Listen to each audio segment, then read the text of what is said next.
রাম, আজ পর্যন্ত কেউ আমার থেকে সত্য জানতে চায়নি, কিন্তু একমাত্র তুমি রাম, যে সম্পূর্ণ নির্দ্বিধায় এক পাথরের কষ্ট বুঝতে চেয়েছে। সে সত্য আমাকে বলুন মাতা, যে সত্য আজ পর্যন্ত কেউ শুনতে চায়নি।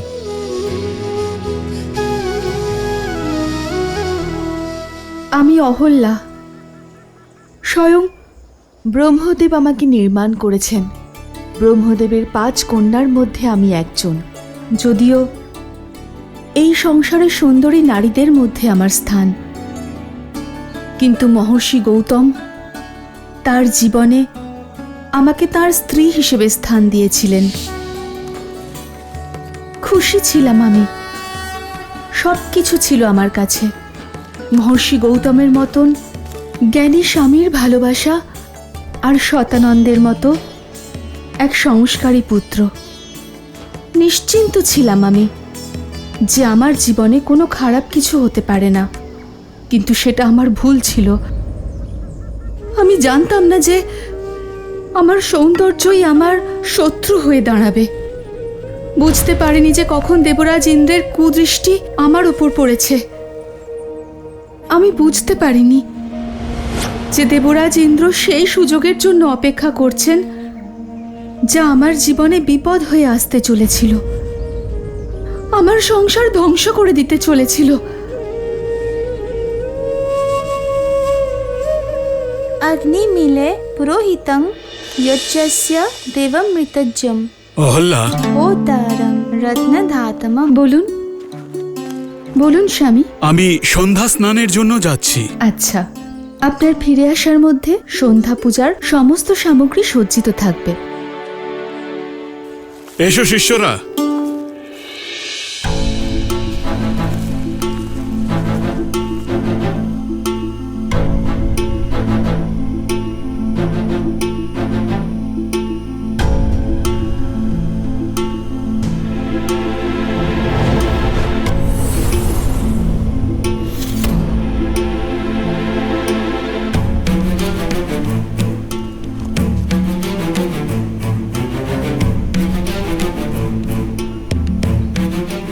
পুত্র শতানন্দ, তোমার পিতা সন্ধ্যা স্নানের জন্য গিয়েছেন, কিন্তু ওনার বস্ত্র নিয়ে যাননি। যাও, এটা গিয়ে দিয়ে এসো। আচ্ছা মা।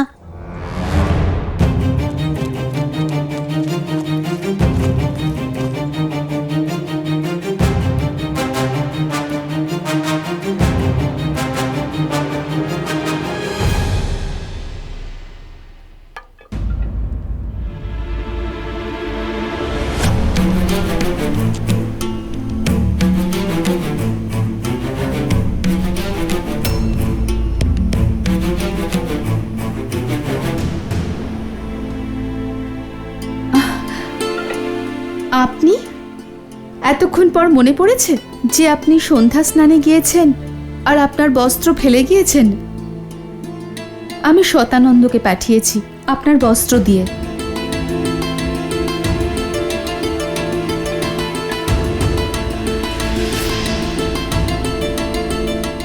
এজন্য আমি আমার বস্ত্র ছেড়ে গিয়েছিলাম, যাতে তুমি সদানন্দকে বাইরে পাঠাও আর আমরা কিছুক্ষণ সময় একান্তে কাটাতে পারি।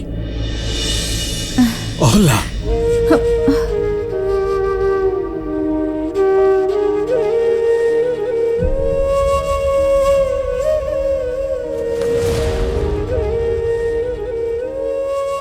রাম,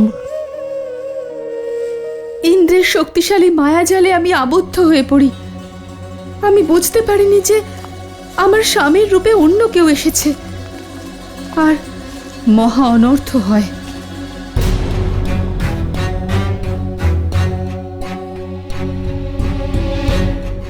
কে তুমি? আমার বেশ ধারণ করে আমার আশ্রমে কি করছো তুমি?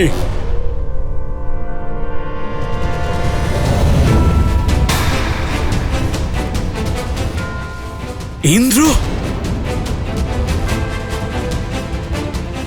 দেবতাদের কাজ মানুষ আর ঋষি মুনিদের রক্ষা করা, কিন্তু তুমি এক ঋষি পত্নীর সাথে। না তুমি দেবরাজ হওয়ার যোগ্য, না যজ্ঞের আহুতি লাভ করার যোগ্য। না না না ঋষিবর, ঋষিবর আমাকে ক্ষমা করে দিন। আমি মহা অপরাধ করে ফেলেছি ঋষিবর। তোমার পাপের কারণে জীবনের প্রত্যেক মুহূর্তে তুমি অভিশাপ ভোগ করতে থাকার যোগ্য।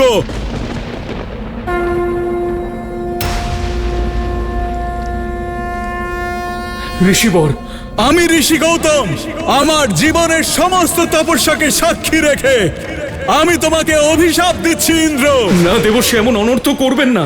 যে যেই রূপের মোহে তুমি এই পাপ করেছো তোমার সেই রূপ তুমি হারিয়ে ফেলবে। তুমি ইন্দ্রত্বের অপমান করেছো পাপী, তুমি আজন্ম রোগী থাকবে। না দেবর্ষি, তোমার সম্পূর্ণ শরীরে সহস্র ঘা হয়ে যাবে।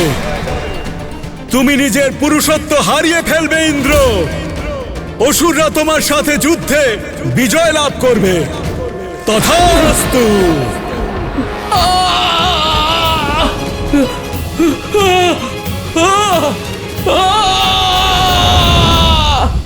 ঋষি গৌতমের দৃষ্টি পাথরের মতো ছিল। উনি মৌন ছিলেন, মৌন, যা আমার জীবনে ঝড় এনে দিতে চলেছিল। কি অপরাধ ছিল আমার? এটাই যে আমি একজন সতী হয়ে আমার সত্যতা প্রমাণ করতে পারিনি, নাকি এটাই যে আমি এক দুষ্টের মনের মলিনতাকে বুঝতে পারিনি?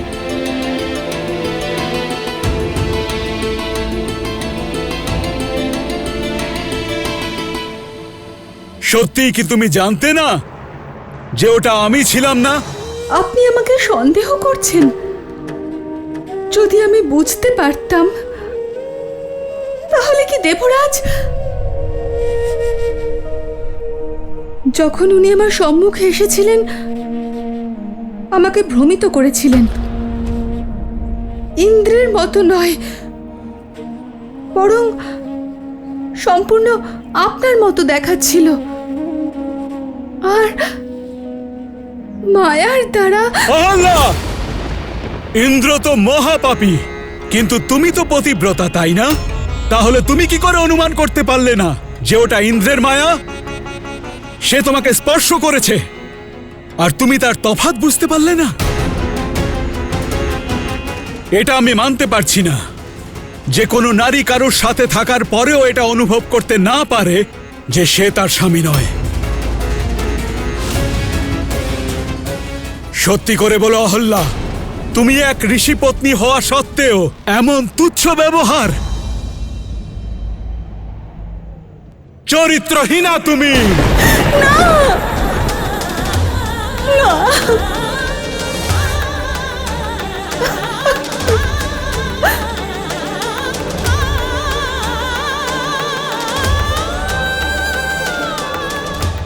যে নারী শব্দের দ্বারা, ভাবের দ্বারা, স্পর্শের দ্বারা কারোর ভাবনাকে বুঝতে না পারে, সে পাথরের সমান হয়।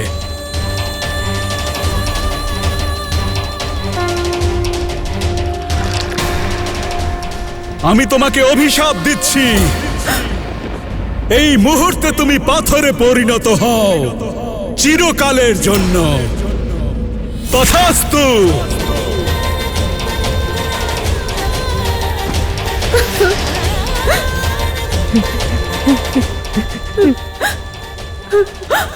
অনর্থ করবেন না স্বামী, আমার কথা শুনুন, আমার কথার সত্যতা বুঝুন। যা দেখেছি তারপরেও কি কিছু বাকি আছে শোনার জন্য? না হল্লা, তুমি ক্ষমার যোগ্য নও। আমার অভিশাপ অবশ্যই পূর্ণ হবে। তোমাকে এই কষ্ট একাই ভোগ করতে হবে। আর যে এই স্থানে প্রবেশ করবে সেও তোমার এই পাপের অংশীদার হবে। তোমাকে অভিশাপ থেকে সেই মুক্ত করবে যে কাম, ক্রোধ, মদ, মোহ, লোভ আর মাৎসর্য থেকে মুক্ত হবে।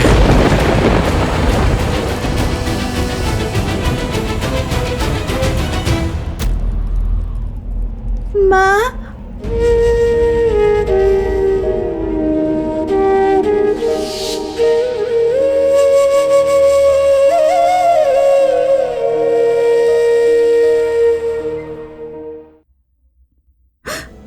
আমার সাথে অন্যায় হয়েছে, আর শাস্তিও আমিই পেয়েছি।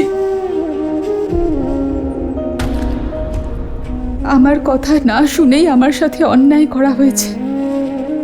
কবে থেকে অপেক্ষা করছি যে কেউ আসুক আর যন্ত্রণার কথা শুনুক।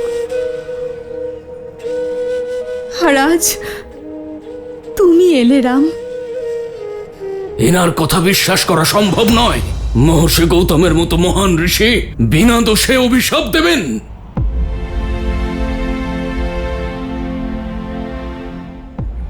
একজন স্বামী যদি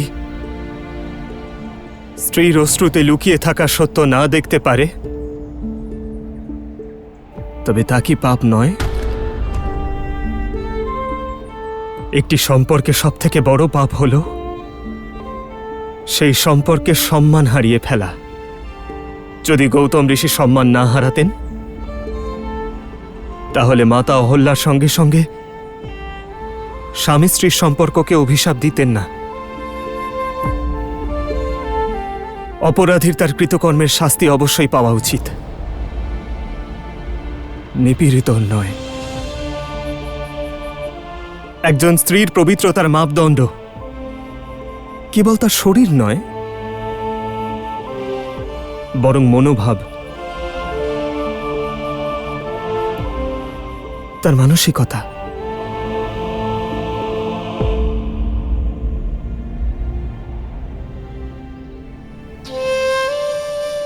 আমি লজ্জিত মাতা যে আপনার স্বামী আপনার কষ্ট বুঝতে পারেননি, কিন্তু আপনার পুত্র বোঝে। আপনি নিষ্পাপ মাতা, আপনাকে অভিশাপ দেওয়া অনুচিত ছিল।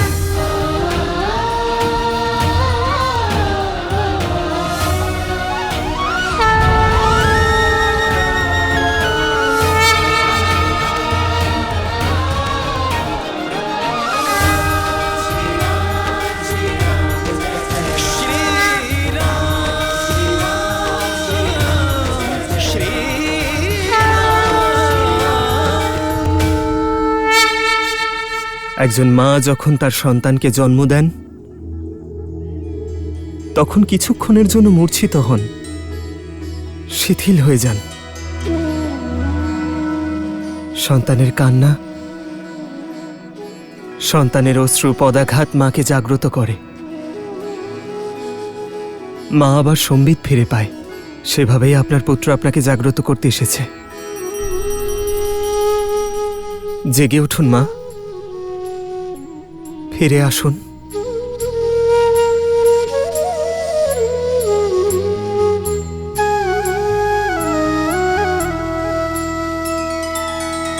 नैना करुणा पग में ममता, पाषाण में लादे प्राण।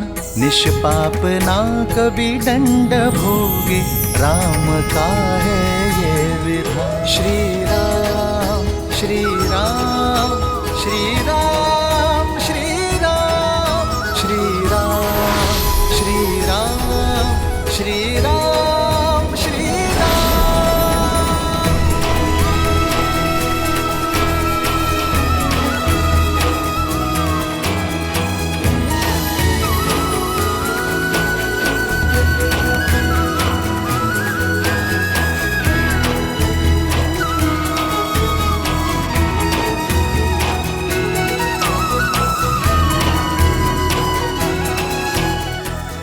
माता,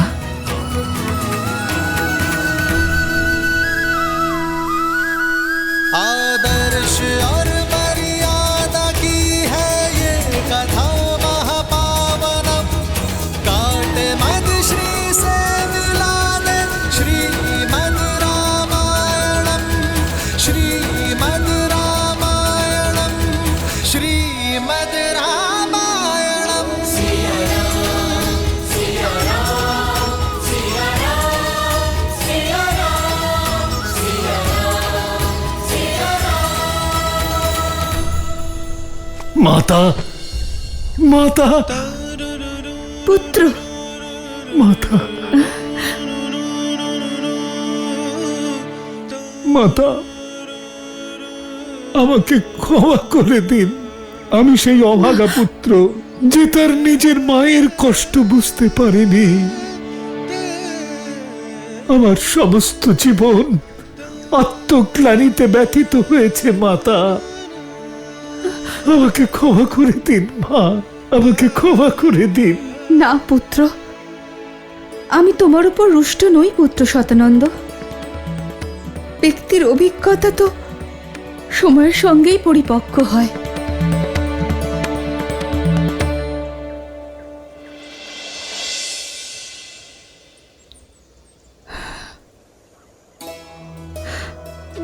আমার যাবার সময় হয়ে গিয়েছে রাম, আর জীবনের উদ্দেশ্যও সম্পূর্ণ।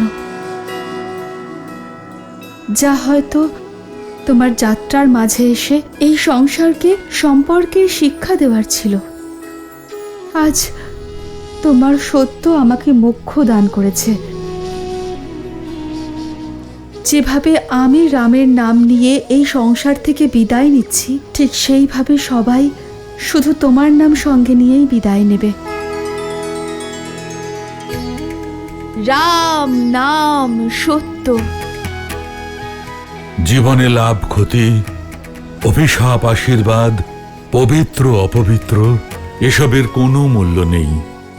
যা সবচেয়ে মূল্যবান তা হল সত্য। আর এই ভাবনাই মানুষকে জীবন মৃত্যুর চক্র থেকে মুক্তি দান করবে, মোক্ষ প্রদান করবে। রাম নাম সত্য। রাম নাম সত্য। রাম নাম সত্য। রাম নাম সত্য। রাম নাম সত্য।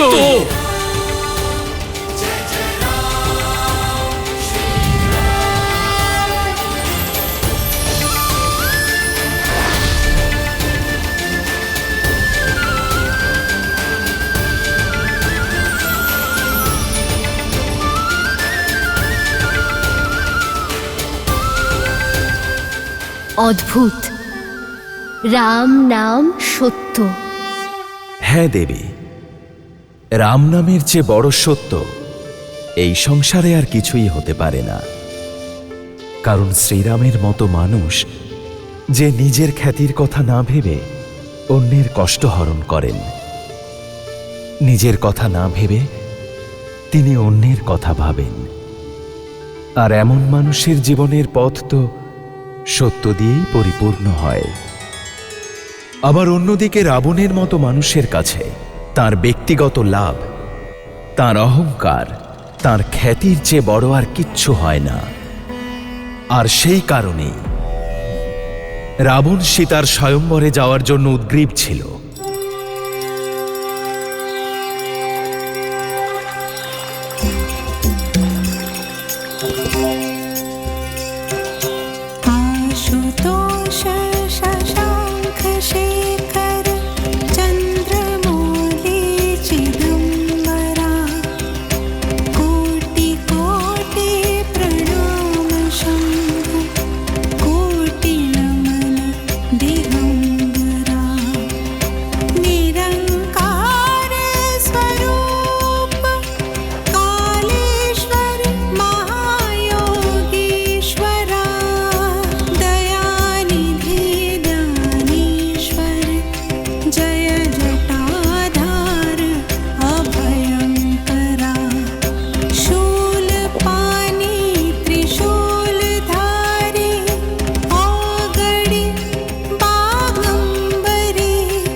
নিজের স্বামীকে বিদায় জানাও মন্দোদরী।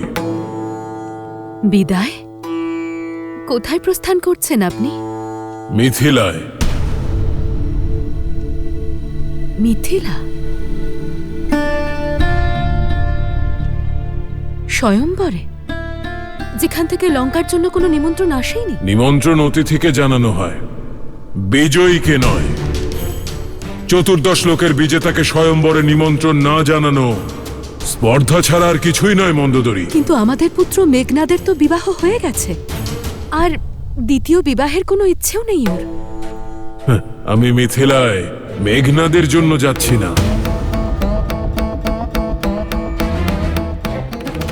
তাহলে তো আপনার ওখানে যাওয়াটা সম্মানজনক হবে না, বরং উপহাসের কারণ হবে রাক্ষসরাজ। আপনার আয়ু তো জনকের থেকেও বেশি। নিঃসন্দেহে, কিন্তু আমি জনক নই, আর সীতার পিতাও নই। তাছাড়া আয়ু তারই বাড়ে যে নিজেকে বৃদ্ধ বলে ভাবে। এত বছর পরে আমার প্রেম সেবা আপনার যথেষ্ট মনে হলো না? মন্দোদরী, তুমি আমার কাছে সেই অমূল্য রত্ন, যার তেজ, যার জৌলুস কখনো ম্লান হবে না। তুমি চিরকালই আমার পাটরানী থাকবে। তাহলে জনক কন্যা কেন? আমি মিথিলায় কেবল জানকীর জন্য নয়, বরং মহাদেবের ধনুক পিনাকের জন্য যাচ্ছি।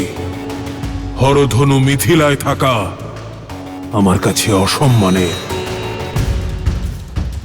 যখন মহাদেবের পরম ভক্ত এখানে এই লঙ্কায় রয়েছে, তাহলে তার পবিত্র ধনুক মিথিলায় থাকবে কেন? আমি ওটা এখানে নিয়ে আসব, নিজের ভক্তির প্রসাদ রূপে। আর যদি জানকী আমার বীরত্বের পুরস্কার হয়ে এখানে আসে, তাহলে ক্ষতি কি? আপনি যা করছেন তা অনুচিত লঙ্কেশ।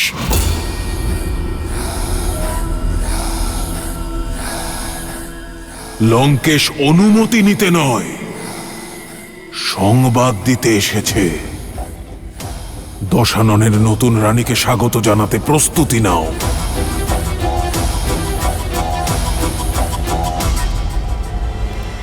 আপনার এই ভক্তকে আশীর্বাদ দিন মহাদেব।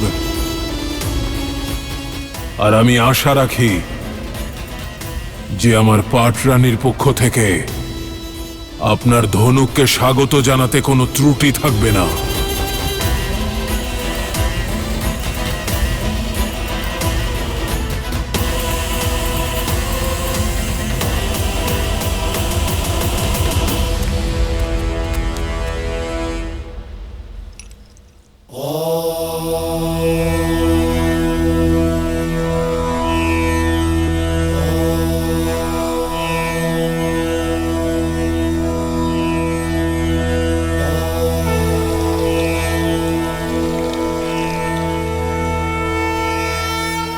গুরু শতানন্দের মনের কষ্ট দূর করবেন মহাদেব।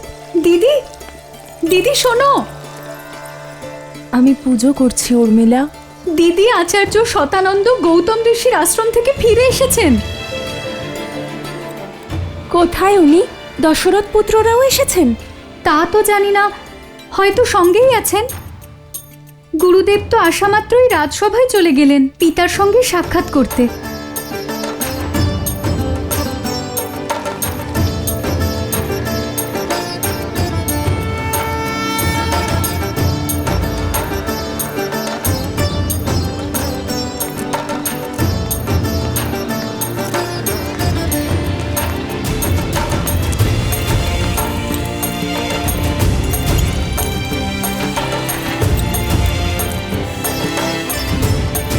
সাধু সাধু সাধু সাধু সাধু সাধু সাধু সাধু সাধু সাধু সাধু সাধু সাধু সাধু। না সিদ্ধি ছিল, না মন্ত্র, শুধু চোখে অশ্রু আর বাণীতে করুণা।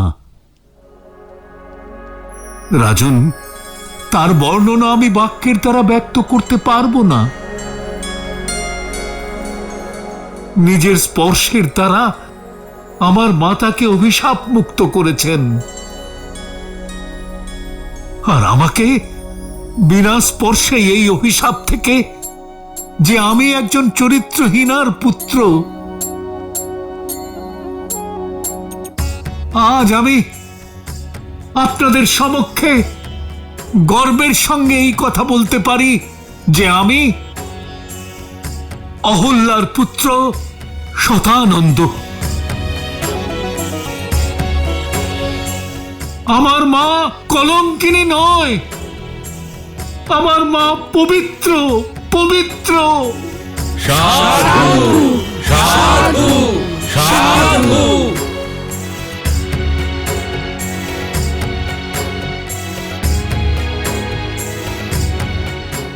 মা সীতা, তুমি ঠিক বলেছিলে।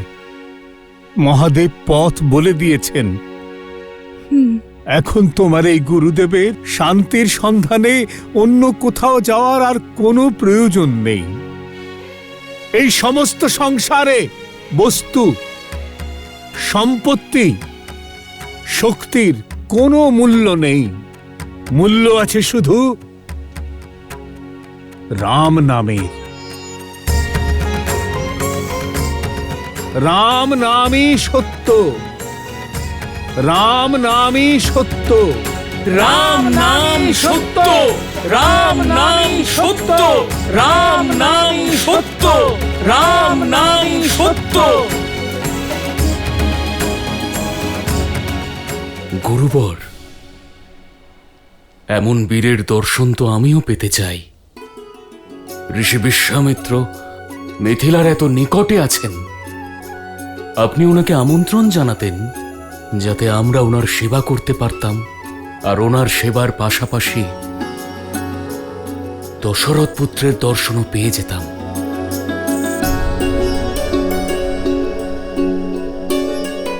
মহারাজ, আমি প্রয়াস করেছিলাম। ঋষিবর, আপনি মিথিলার এত সম্মুখে আছেন, আমাদের সেবা করবার সুযোগ দিন।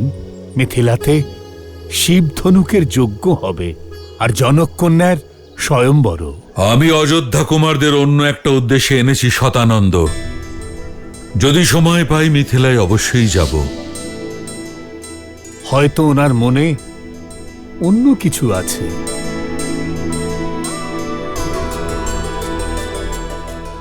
যেমনটি মহাদেবের ইচ্ছা। যদি মহাদেব চান তবে ঋষি বিশ্বামিত্রেরও দর্শন পাব,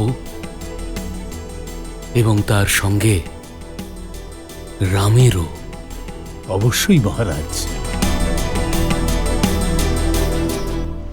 এ কি, বিশ্বামিত্র হলেন ব্রহ্ম ঋষি। উনি তো জানেন যে সীতা কেবলমাত্র রামের। তাহলে বিশ্বামিত্র মিথিলা যেতে অস্বীকার করলেন কেন? হয়তো এই কারণে, কারণ উনি ব্রহ্ম ঋষি। হয়তোবা এই কারণে যে উনি সেই মুহূর্তের প্রতীক্ষা করছিলেন, যখন এই নির্বিবাদ রূপে প্রমাণ হয় যে শ্রীরামের চেয়ে শ্রেষ্ঠ আর কেউই নয়। হয়তোবা এই কারণেও এখন অন্য কারোর মিথিলা পৌঁছনোর সময় হয়েছে।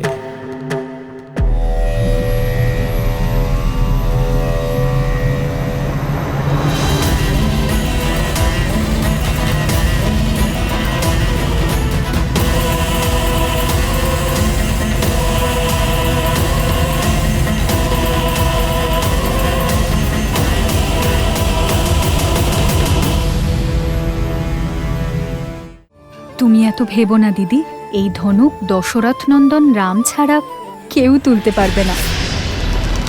পুষ্পবিমান রাবণ আসছেন। বিনা নিমন্ত্রণে রাবণের এখানে আসার কি উদ্দেশ্য থাকতে পারে?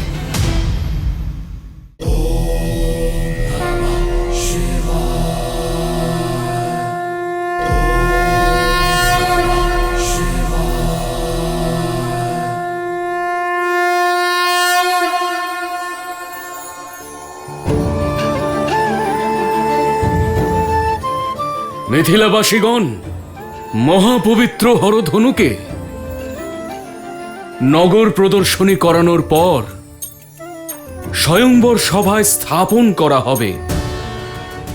আর এই ধনুকে জয় পড়াতে সক্ষম হওয়া বীরই হবেন আমার কন্যা সীতার স্বামী।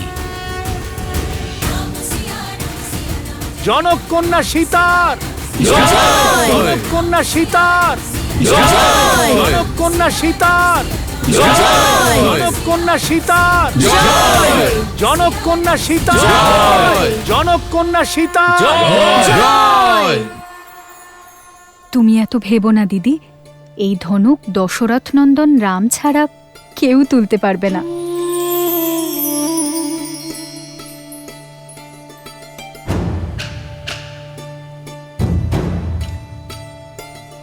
অনুষ্ঠান আরম্ভ করো।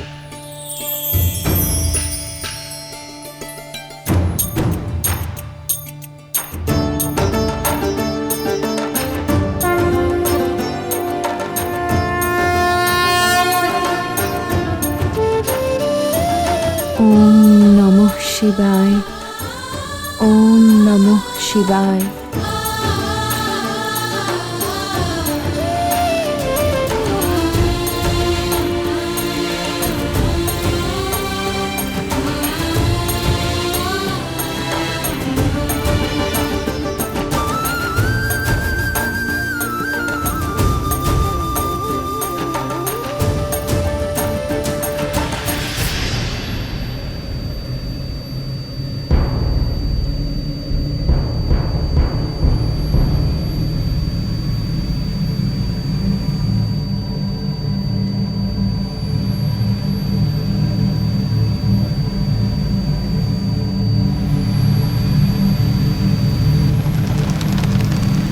পুষ্পক বিমান অর্থাৎ রাবণ আসছেন।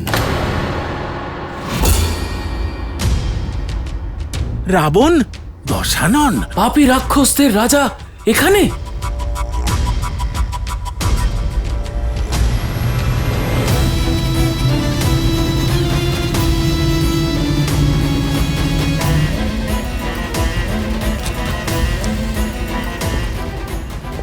মহাদেবের পিনাক এখনো এখানেই আছে, অর্থাৎ স্বয়ম্বর এখনো শুরু হয়নি। পুষ্পক,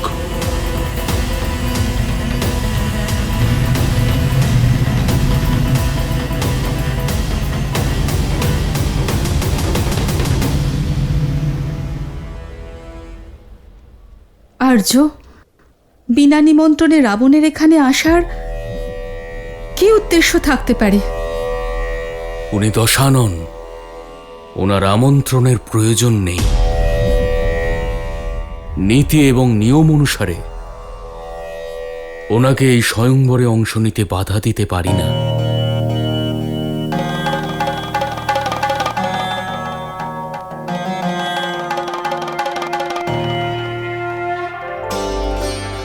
আমার সম্পূর্ণ বিশ্বাস আপনি আমার জন্য যা করবেন আমার মঙ্গলই হবে।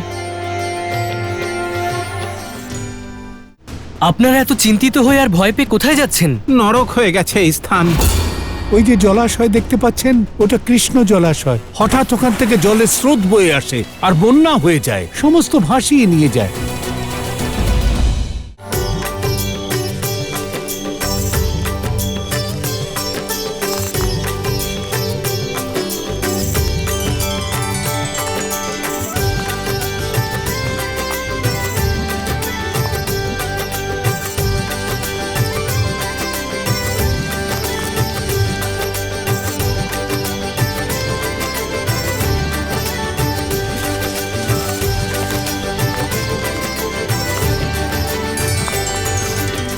আজ ক্ষুধা তৃষ্ণার ক্লান্তি হয়নি লক্ষণ?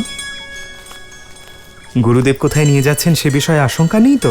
আজ আমার মনে প্রশ্ন নেই দাদা, আজ আমি দৃঢ়তার সঙ্গে তৎপর। কারণ আমি এটা বুঝে গেছি যে গুরুদেব আমাদের যেখানেই নিয়ে যান না কেন কোনো কারণবশত নিয়ে যাচ্ছেন।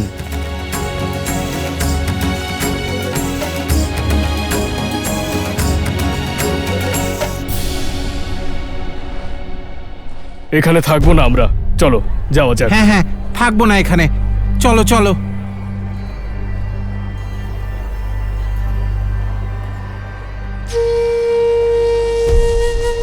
দাদা শুনুন, আপনারা এত চিন্তিত হয়ে আর ভয় পেয়ে কোথায় যাচ্ছেন? প্রশ্ন করো না, শুধু এখানে থাকতে চাই না আমরা। যেতে দাও আমাদের, নরক হয়ে গেছে এই স্থান।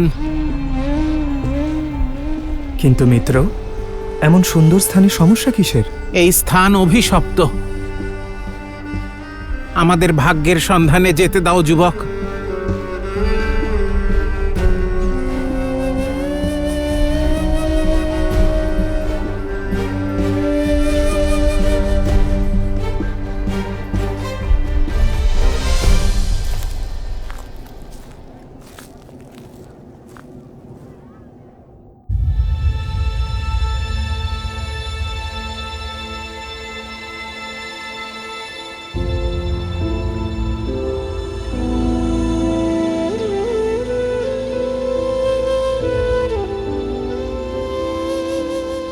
ওই যে জলাশয় দেখতে পাচ্ছেন, ওটা কৃষ্ণ জলাশয়।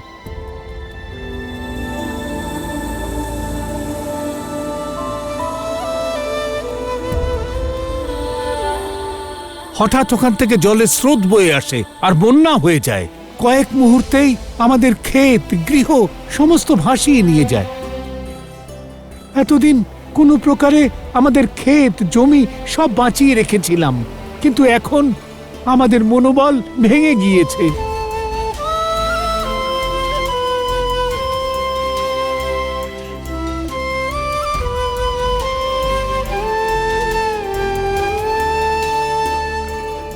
সমাধান পালিয়ে যাওয়ায় নয়, উপায় খুঁজে বের করায়। চেষ্টা করেছিলাম, কিন্তু কোনোভাবেই এই বন্যা আটকানো যায়নি। যেই চেষ্টা করেছে তারই মৃত্যু হয়েছে। রাক্ষস শঙ্খচূড় আর তার পত্নী দেবী তুলসী আর নারায়ণের কাহিনী শুনেছেন তো? ওই জলাশয় সাধারণ জলাশয় নয়, দেবী তুলসীর মনের কষ্টে এই জলাশয় সৃষ্টি হয়েছে। নারায়ণ ছলনা করে শঙ্খচূড়কে হত্যা করেছিলেন, আর সেই কষ্টে দেবী তুলসী ওনাকে শালগ্রাম হওয়ার অভিশাপ দিয়েছিলেন।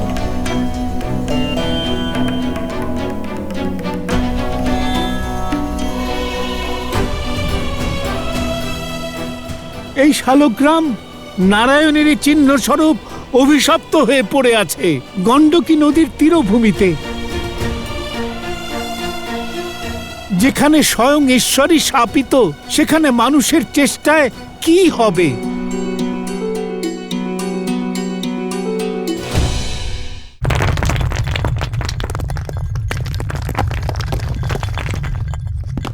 আরে কোথায় যাচ্ছেন আপনি? এই দুঃসাহসে আপনার প্রাণহানি হবে।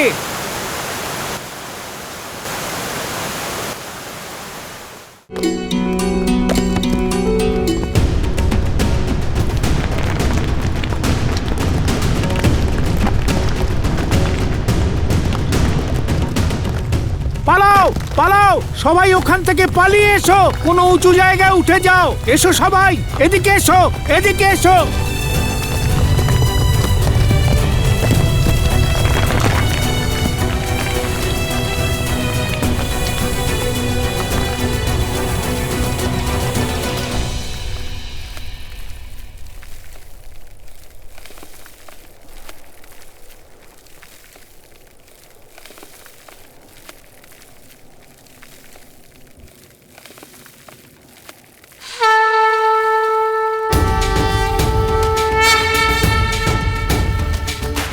আরে কোথায় যাচ্ছেন আপনি?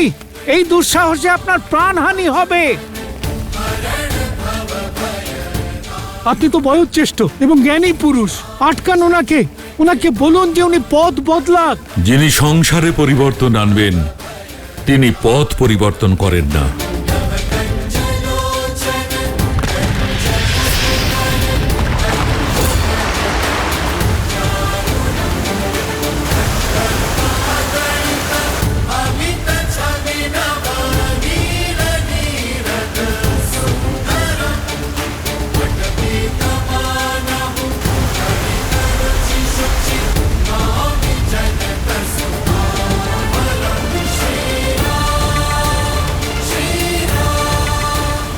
মহাদেব রক্ষা করুন।